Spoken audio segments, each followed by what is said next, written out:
The episode begins with the TV host asking his two guests about viruses and their dangers, and the year is 1968. One of them is a writer and the other is an epidemiologist. They are talking about pandemics and how viruses spread. It reminded me of the COVID nightmare in 2020. The host asks which is more dangerous, virus or bacteria. The doctor responds, fungus. The humanity can't prevail against bacteria and virus, but fungus does not kill, but it controls its host. The writer says that it is not possible for such a thing to happen, but the doctor says that the fact that it hasn't happened yet doesn't mean that it won't. We go to the year 2003 and we meet Sarah, who lives with her father, Joel. It is Joel's birthday and Sarah wakes up before him and makes him breakfast. They eat together and they have a great father-daughter bond. Joel turned 36 and Sarah tells him that he should wear diapers. Then Joel says, "Who says I don't already?" Joel's brother Tommy comes in and they work together. They wait for Sarah in their car so they can drive her to school, and Sarah sneaks up to Joel's room and opens a drawer. She takes some cash and a broken watch from it and goes to school. After her boring day at school, she goes to a store to fix her dad's watch. She hears some sirens and the news was weird all day long. Suddenly, a girl who seems to work there comes in and tells the owner that they need to close. Sarah takes the fixed watch and she leaves. Before going home, she goes to their neighbor's house. Their neighbor are an old couple and the old lady is always on a wheelchair. Their daughter opens the door for Sarah and Sarah plays with their dog, eats some cookies and does her homework. Actually, she is waiting for her dad to return. She looks around the house and picks a movie from their archive, but in the background, the old lady acts strange. She asks the neighbor's daughter if she can borrow the movie and then she leaves, but she sees the dog staring at the old lady. When Joel returns home, Sarah gives him a watch and Joel does not give her a hard time for stealing money from his drawer. They start to watch the movie and Sarah sleeps. Joel is watching the movie and Sarah is sleeping on his leg and his phone rings. It's Tommy and he is in jail. Joel takes Sarah to bed and goes to bail Tommy out. In the middle of the night, Sarah wakes up by the sounds of choppers and sirens all around and looks for her dad, but Joel is not there. She turns the TV on and it says that everyone should stay at their houses. All of a sudden, the neighbor's dog barks and when Sarah opens the door, the dog is scared as hell. She takes the dog with her to the neighbor's house, but the dog does not want to go and finally, he runs away. She slowly goes to the neighbor's house and sees traces of blood on the floor. The old man says, "Help." The camera slowly moves and we see the old lady is eating her own daughter. She looks at Sarah and some weird things are coming out of her mouth. Sarah runs away and Joel shows up with Tommy. She tells Sarah to get in the car and the old lady attacks them. Joel hits her in the head and they leave. Wherever they go, they see fire and people running around like maniacs.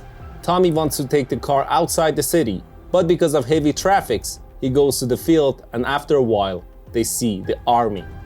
They keep moving and find themselves in a pickle. People coming out of a theater and they can't move their car. Suddenly, another car hits them.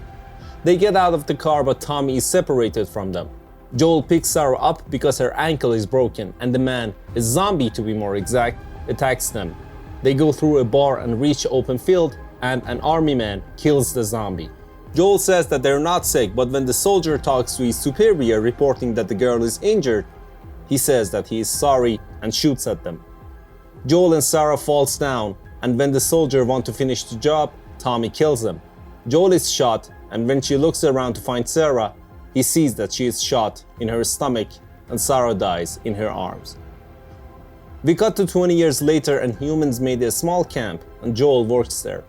He is visibly changed because he throws a kid's body into the flames with no remorse. The camp has serious rules and we see people getting executed for leaving or entering the camp. Then we meet Tess with a messed up face talking to Robert. It seems like Tess paid Robert for a car battery and Robert crossed her. Robert is scared of Tess leaving because he thinks that Tess's guy will hurt him. But Tess says that things like this happen a lot and she will not get him into trouble. Suddenly, the wall behind Robert blows up and Tess uses this opportunity to escape. When she goes out, She's stuck between two groups shooting at each other with guns. Some have military clothes and some are armed civilians. She goes towards the military guys and says that she is not a Firefly, but they arrest her. Then we cut to a sassy teenage girl who looks really pissed. I mean, she should be because she is chained up. A woman comes in and asks her stupid questions like her name and asks Veronica to count to 10. By the looks of it, she's important and she's been there for days. Back to Joel again. He talks to a guy who seems to be receiving and sending messages from and for other camps. Joel is looking for Tommy and he has not been responding for 3 weeks. He takes the name of the last tower that Tommy sent the message from and returns to his room. He moves his closet and from under it, he takes out a few things like an axe, a map, and of course, alcohol. He drinks himself to sleep and in the middle of the night, a woman comes into his room and lies beside him. The next day, we see that the woman was Tess and she tells Joel that some guys jumped her randomly and she was in federal lockup all day.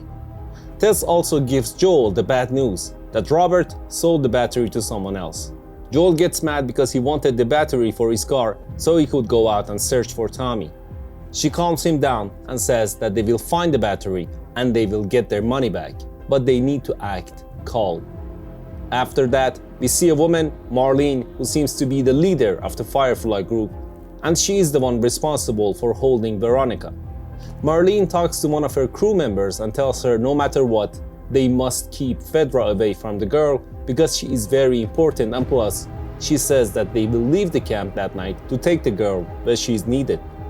Tess and Joel find where the deal will happen and decide to use tunnels to surprise Robert and take the battery. While this is happening, Marlene talks to Veronica and says that she knows all about her and knows that her real name is Ellie, not Veronica. She opens her chains and we find out that Robert is selling the battery to Marlene and her crew. Joel and Tess use the tunnels and go through them. They climb up a ladder and there is a secret door at the end of it. When they want to open it, they see blood coming out. They go in and see that Robert and all of his crew members are dead. The battery is there too, and Tess says that it's broken. They slowly move and they stumble upon Marlene. Marlene is shot and Joel knows her.